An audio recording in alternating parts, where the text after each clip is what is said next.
Doctor সাহেব, আমার বীর্য খুব পাতলা। আমি কি বাবা হতে পারবো না? চেম্বারে পুরুষদের কাছ থেকে সবচেয়ে বেশি শোনা প্রশ্নগুলোর একটি এটি। অনেকেই মনে করেন বীর্য পাতলা মানেই পুরুষত্বের সমস্যা বা সন্তান হওয়ার কোনো সম্ভাবনা নেই। কিন্তু বাস্তবতা হলো, শুধু বীর্যের ঘনত্ব দেখে উর্বরতা বিচার করা যায় না। আমার চেম্বারে প্রায়ই এমন রোগী আসেন যারা বছরের পর বছর শুধু বীর্য পাতলা ভেবে দুশ্চিন্তায় থাকেন।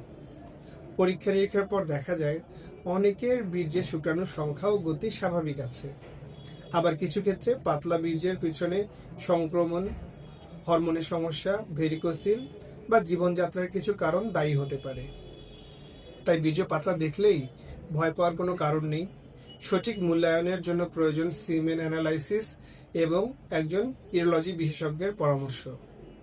মনে রাখবেন, বীর্যের চেহারা নয়, গুরুত্বপূর্ণ হলো এর ভিতরে থাকা শুক্রাণুর গুণগত মান। তাই লজ্জা নয়, সমস্যার সঠিক কারণ জানুন এবং প্রয়োজনীয় চিকিৎসা নিন। সুস্থ